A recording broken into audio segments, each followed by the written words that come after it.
Well, welcome to FC Instant. Thank you. It's really nice that I remember one of my first chats on FC Instant was with you for No Filter Neha season 1, and I won't just believe that I'm your lucky charm. So welcome to. No, I must tell you, you are my lucky charm. If it wasn't for you, I wouldn't have a season 2. Yeah. Are we starting on a good note? We are. Okay, great. Just what I wanted to hear. So now we're here to talk about, like she already very smoothly plugged, season 2 of No Filter Neha. I must tell you, you're quite the pro at this. The Savan guys must love you. I'm not sure because my new hashtag is no filter, so I promise to be honest. They don't. Some of them do, some of the men do, but the guys in Savan, no. No. So we're giving you guys a couple of minutes to tune into FC Instant with Neha Dhupia. The amazing thing is that you guys get to key in your questions, ask her anything you want, and like she said, she's promised that she will have no filter, and I've almost learned, actually take your word on that. When you say you have no filter, I believe you. Yeah, I believe myself also, and sometimes I don't want to believe the stuff that comes out of my mouth, and I'm just like, no, Neha, you're not going to be saying these things, and then, whoops, yeah. Then I'm just like, how bad can it be if something that small actually takes me, and then, how far can it reach, and then I realize that everyone's heard it, but you gotta live up to your name. Yeah, that's why we loved you. Yeah. So you have survived season 1 of No Filter Neha, and you have lived to tell the tale. What have been the biggest learnings? What have been areas that you should tap, or things you should stay away from? Any learnings? Lots of learnings. Yeah. So lots and lots of learnings.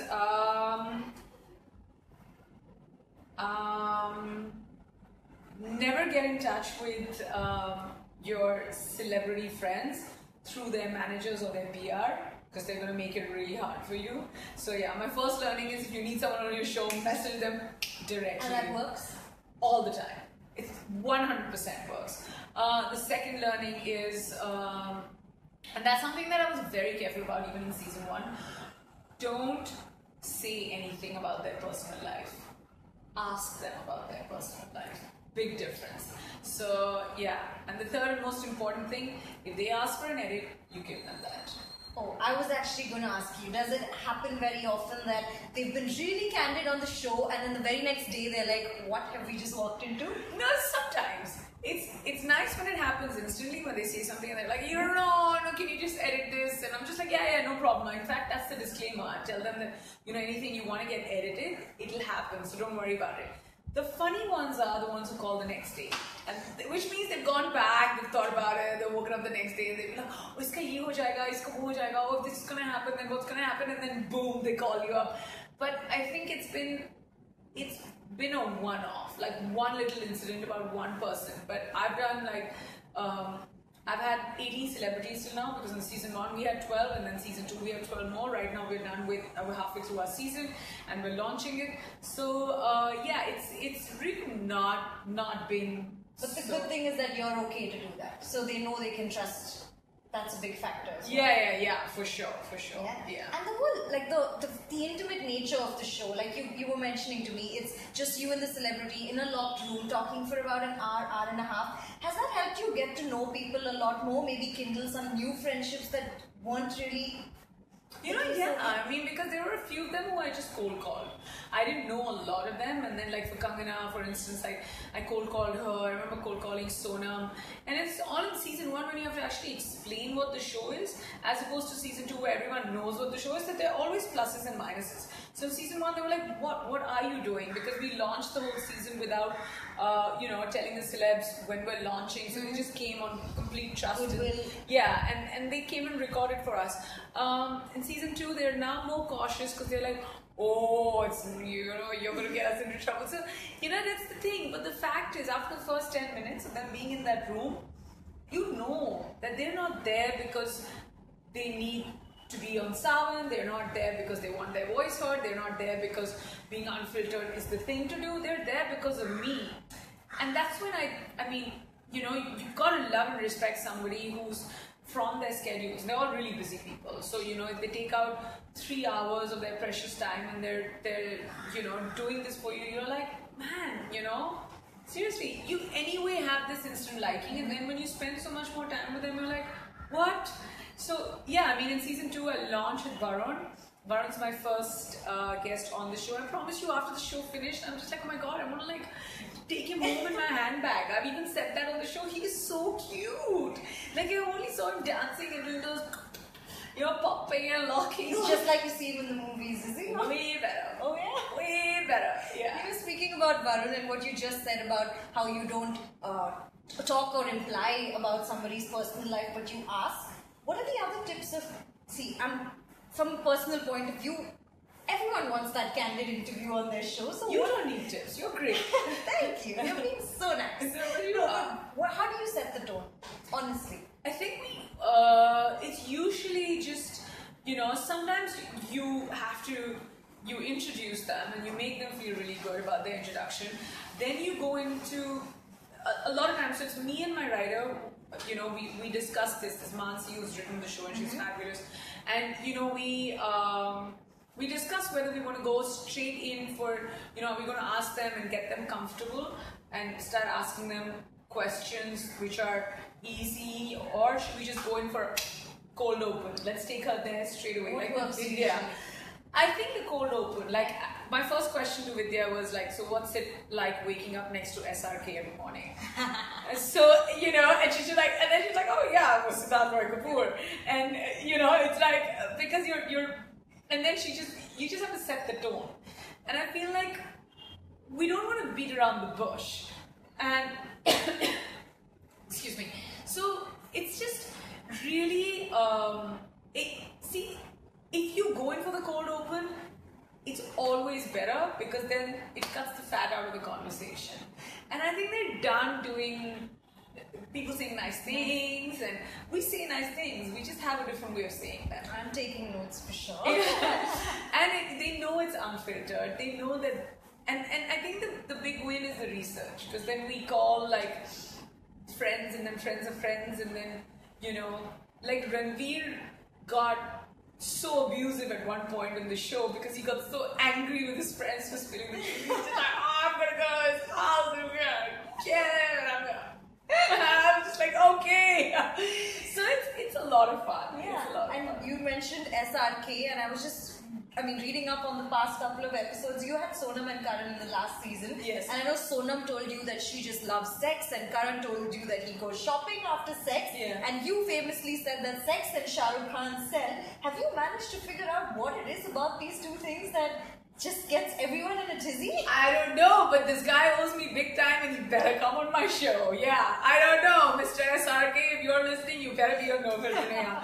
Well, I think it's just one of those statements that, you know, people have been nice enough to carry forward, and I think it's time I want to copyright it. Yeah. I like it. I like the ring of it. Yeah. You should. I should. I really should. By now, I would have actually made more money out of that copyright than I ever have in my films. But in any case, my films don't pay me. So, you know, I'm just there because I'm there. But yeah. Told you guys, there was no filter.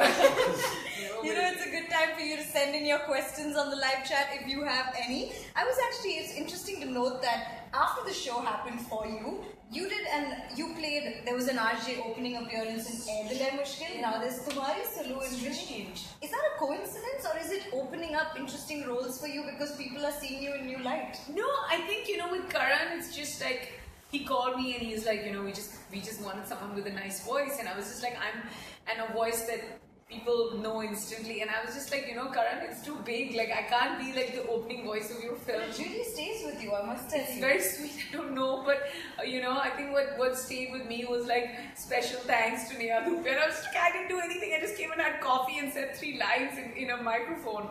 So yeah, I mean, I think because he and I are such good friends. How does one go on to become like BFFs with Karan Johar? Because we've been seeing you twinning on his Instagram as well. Yeah, he's, I'm very fond of him. I'm very close to him, and I think we both adore each other because we're wicked, and at the same time we're I can't do a V with him because he's way brighter than I am and way more successful, but we have this way of you know, taking jokes on ourselves, and I think, I promise you, when we're together, we're just cracking up on each other's lives and existence and clothes. We really don't we don't get down to, I don't think we get that far as to discussing another person. Yeah, most of the time he's making fun of my clothes and calling them bed sheets and curtains. Yeah, he does that, but it's fine. And that's okay with you. I'm not changing. I'm not going to change just because Karan wants me to get out of my bed sheets. You know, you also turned producer Yes. with the show. Yes. The last we heard, a certain Ranbir Kapoor turned producer with Jagga Jasus, and he has sworn never to do it again because it absolutely drove him nuts. Yeah. What's been your experience? You know, it does drive me nuts. There's no doubt about it. I'm telling you, it's just like, it's like, you know, like yesterday, I'm telling you, it's before you actually, I don't even know if this analogy is good enough, so I'm not going to say it because there are going to be enough and more people attacking me on it. So let me get back. So it's like, you know, let's turn this around and let me think of another thing. It's like being in the boxing ring. And you're either punching or getting punched, and that's what being a producer is like. And then, you know, till the match is over, until that hand goes up, the only difference is at some point that boxing match finishes. But the thing about turning producers, till your arm doesn't go up, it doesn't end. So it's almost like, and it's not like, you know, I have great co-producers in Saban. They give me what I want. They trouble me a fair bit. I trouble them a fair bit. But as co-producers, they're there for me. You know, it's like, you know, when I have an issue, when I have anything that needs to be sorted out, there's Rishi Malhotra, who's the head and one of the co-partners of Saban. He's there, like, and it's great because for the past. What are the issues producers really have when it comes to pulling together a show like this? What's a crazy day like for you? Okay, so let me explain to you. For instance, I got very little time to prepare for Ranveer's recording. So getting a studio, getting a script together, getting your research together, my turnaround time was 12 hours, and I promise you the 12 hours was like 11 o'clock at night to 11 in the morning. Yeah. So it was just like, you know, no one was available, studio wasn't available, it was going, you know, they were doing something else. I had to like literally buy out time for the studio, and that's when, you know, your co-producers step in. You can't let go for guests like Ranveer Singh. Not at all, because when he walks in with that boombox singing, Urvashi, take it easy, Urvashi, you're like, all of it is worth it, it's fine, I won the boxing match, yay, my arm is up, you know, so that's the thing. But it's so hard, like you've got to micromanage everything. It's like your own baby, right? You can't be like, okay, I'm going to look at my child's education and I'm going to make sure my child's nutrition is taken care of. But what if when the child falls, or what if when the child wants to go on a play date, or when the child wants to cross the road? Those are little things. It's your baby. You have to look after everything, and it gives you immense joy, but it stresses the fuck out of you. So yeah, I don't know how people do it. And you have to come out and look like $1 million because the paps are always waiting outside recordings and pictures are being clicked. So you can't just let go of the fact that you're glamorous Neha Dhupia. Way harder. Airport looks out way harder than production. I promise you. That's another production in itself. And with season 2, and that's what I said in my opening monologue, that, you know, season 2 has got, like, we suddenly decided that we want press to come and see who's coming in and who's not, because people know what the show is. So now suddenly before a recording, I start going through my sheets, I'm just like tweezing, tucking, you know, tweeting, and like fucking. The last time I interviewed you, you said that the best thing about the show was that you didn't have to get ready. So your getting ready was taking a swim, or just doing whatever you needed to. But and something went wrong somewhere. Now we suddenly have to be on camera, and this wasn't the reason why we did this. And suddenly, like, you know, I'm scared. What if we ever have to go video and I have to wear makeup again? So yeah, like the getting ready part is the hardest still for me. And there's definitely going to be that pressure on you to up what happened the previous season. You want to extract the most out of the celebrity in the given time. Yeah. How do you deal with that? Like, I think do you know what you're going to get from them before the recording happens? Are you working with a plan? Yeah, we're working with a plan for sure. We know now that, you know, this is what we want, this is what we don't want. We know that we're going to trash everything that's available on the celebrity on Google. We need to get, you know, either come up with our research or either come up with really interesting questions that haven't been asked before. More importantly, I think it's the audience. You know, we have a certain set of people who are going to be listening to us, and then at the same time we have a set of people who are probably never going to listen to us, but then there are a set of people who know about the show, who need to make time. And that's why we come on Film Companion, and we want to make sure that the ones who need to make time must make time to go and watch.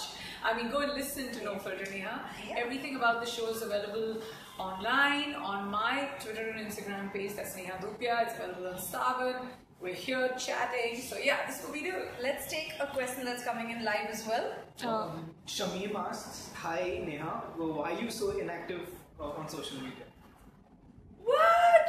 You did tell me the last time we spoke about the digital detox that you would do every once in a while, and she has this thing where she puts wrong geotags so that the world doesn't know where she is. How's that going for you? That's not going very well. I've actually. It's funny because I was in New York, and then I kept like tweeting, and I was doing Insta stories, and I put up stuff which was and I kept saying so, and suddenly I'm like eating, and like for an actor to be like chomping on this huge ass burger, and then suddenly someone's like huge ass burgers. So this guy comes like Insta story. I'm here. I'm just like. Okay, so that didn't work out well for me. But no, I'm Shamim. I'm very active on social media. I'm actually of late. I've been very active because of the show. But I don't know. I mean, I don't have like a team of 10 looking after it. So whenever I have time, I definitely tweet and do as much as I can. Mm-hmm. You know, when we spoke last time, you talked about how a low point in your career was maybe just waking up and reading the tabloids and seeing a new pretty young thing getting work, and she like so that does feel like shit. How's that going? Like, have you found ways around that, or do you like does it still affect you, or is work keeping you really busy? I think the key is to be really busy. Yeah. You know, between the last time and now, I've been, you know, I've done a TV show that's Roji's. I've done another TV show that's for Colors. It's called Chote Miyan, where I was judging. I've done a film, Tumhari Sulu. I've also done, you know, season 2 of No Filter. So yeah, I mean that's and then you know I've been working closely with 3 or 4 brands. So it's like enough and more work to keep me busy, to not like let me think as to what's going on in someone else's life. And then once again, I always say this: comparison is the shortest way to hell. So if you want to go to hell, you compare yourself to someone. So I've been pretty caught up. And when all of that isn't happening, there's always airport looks and Instagram stories. So yeah. Do you really plan this stuff? Do you have to? I've stopped. There was a time when I would be really shabby. So I've gone from like not being shabby. No, I'm telling you, from not being shabby to being controlled shabby at the airport. Like I would still never step out in like stilettos and stuff like that, unless I'm coming from work and rushing to some place and then I have to land and go to an event. But yeah, on a normal day, it would be like I'd be civil. So because you're the insider, I should ask you, the ones who actually do step out in stilettos, are they sitting on those 18-hour flights wearing these supremely high heels? I have not been on an 18-hour flight with anybody in supremely high heels, but I know that people get professional styling help to go to the airport now. And there are times when their air ticket costs less and the airport looks cost more. The insider. Mm-hmm. Yeah. Mm-hmm. Wow, I have like my price tag on my shirt. Whoa. You never cease to make it. Wow. Nafisa Rachel William, she gifted me this outfit. Let me take off the. How can I have a price tag on? That's hilarious. It's brand new. At least you know I'm wearing a new shirt. Nafisa Rachel William, thank you. That's hilarious. I have my price So you tag. guys do get a lot of amazing clothes also. That's what Varun said on the first episode of No Filter Neha season 2. That I mastered it as well. yeah, hashtag No Filter Neha season 2. Exclusively on Savan. The voice and everything. No, so Varun said this. He's like, he's not paid for anything in a really long time. Like his 2 crore car that he drives is free. The shorts he arrived in were free. The t-shirt he was wearing, he goes to a club, he gets free drinks. Everything is free. Mine is not. Everything is paid for. Except the top from 20% discount on my jewelry by Kitchu. But yeah, pants and shirt, Nafisa Rachel William, thank you. But that's very She interesting. just charged me anything, MRP nothing. Hence she gets a special shout out on... Look what happens when you give me free things. You get a shout out on my Facebook page, on Film Companion's Facebook page. Bring it on, guys. Bring it on. Don't wait for Badri now. Who's the celeb who's like really blown your mind in this in the 6 episodes that you've shot right now? One that you're really looking forward to putting out on air? You know, it'd be unfair to say as much as I have to say that Ranveer was amazing and Varun was amazing and everybody else was amazing.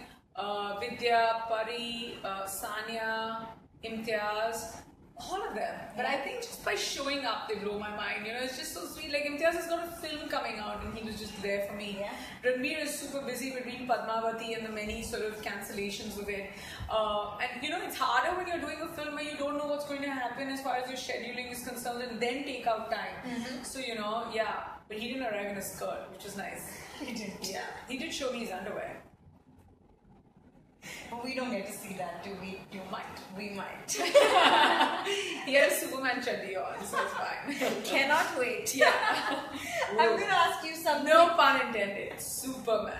If you guys have any questions for Neha Dhupia for No Filter Neha Season 2 about what's happening on Savan, now's a good time for you guys to key it in. In case you missed the first part of this chat, worry not. It will be up on Neha as well as the Film Companion Facebook page, and you can catch it then. I'm going to do some quick takes with you and let's see how you fare. What's the last time the absence of a filter got you into trouble? In my coffee. It didn't taste very good. You and I do the same thing. What are you doing? The celebrity guest who was the hardest to crack? Saif Ali Khan. Yeah. He's not on No Filter as yet. His script is ready and waiting. High time he arrives. Saif. Come on, don't be so safe. Kid is adorable. Oh my god! I have never kissed my phone screen. I saw Taimur Ali Khan and I kissed my phone screen. How can anything in the world be that cute? That is By the way, Taimur's been on No Filter. Yeah, season 1. Karina was pregnant. Yeah. So his wife and his kid have already Been on the show. It's high time he got there. Yeah. What's the last piece of Bollywood gossip you read or heard? Are you up to date? Your besties with Karan? I'm not. Actually, I don't gossip. It's not my thing. Because whatever I want to say, I just say out loud. So I don't gossip. But you read. You know what's happening. yeah, what was the last piece of gossip that I read or heard? Just now, I think I read some gossip right now. And what was it? Help me. That Alia, Ranveer, Deepika. Ranveer Kapoor went to London to get married. But he was just like... That's in the papers every couple of weeks. Yeah. What's a piece of gossip about you that isn't true? People don't gossip that much about me. And that's a good thing. No, it's sad. You know, I need people. I want a bad reputation. I want people to think that I'm out there to like get them, but it doesn't happen. No. I want a bad. Even when I go to a party, you know, like all my other girlfriends would be like, you know, this guy's looking at me. Like I get like bro coded. Like I'm just like, hey buddy, what's up? No, I'm not your buddy. Give me a bad reputation. Okay, what do celebrities do when they run out of cash and need to go to the ATM? Do you guys go to the ATM ever? I do. What? You can take all the money in my wallet. All of it is yours. After this chat, everything that's in my wallet is yours. I love you. Just see how much there is. What? I have 300 rupees. I'm always borrowing cash from my driver. I'm just like, Mishra ji, 200 rupees honge aapke paas? Yeah, I'm like such a cashless human being. Like I do everything on my card. Yeah, but it's terrible. So when you need money, Unless you're Varun Dhawan, man, if you're Badri, you get everything for free. Yeah, free. Walk into a club and people like chugging drinks at him before you could get to the bar. I want to be Varun Dhawan by the end of this chat. Yeah. Who's the celeb whose life intrigues you the most? Salman. Don't ask me why. I won't. But I'd like to know more about him. There's very little I know. There's very little I know and I want to know more. would you like to get him on the show maybe? I'd love to. Yeah, I'd love to. But I don't know what to say to him. He's intimidating. Yeah, a little intimidated by it. Yeah. And who do you stalk the most on social media? Taimur Ali Khan? No, Rakhi Sawant. Shut I love up. her videos. Really? Yeah. She's gotten off Instagram now apparently, but yeah, Rakhi Sawant is bloody entertaining. Yeah, she's very entertaining. She is very entertaining. That is true. So like I promised you guys, it's been absolutely no filter. So anything you want to tell them about what's in store for them with No Filter, Neha? Well, all I want to tell you all is firstly, thank you for signing in. For the ones who haven't yet, you can still watch our chat on Film Companion or my Facebook page, that's Neha Dhupia. And yeah, I've got a brand new season of No Filter Neha that's come up on Savan, and you can listen to it only and only on Savan. So remember, when you're going for your evening walks or driving in the car, or just not interested in listening to a friend who's sitting next to you, put those headphones on and listen up. You won't believe your ears. Yeah, I can't wait to catch up with all the episodes. Thank you so much. And like Thank I said, you. I hope I've been your lucky charm. Good I luck for the rest hope of the so too. show. I hope so too. Fingers crossed. Thank you guys for tuning in. Thanks so much for watching FC Instant. Like I said, you can catch this chat on our Facebook page right as soon as we log off from here. Thanks guys.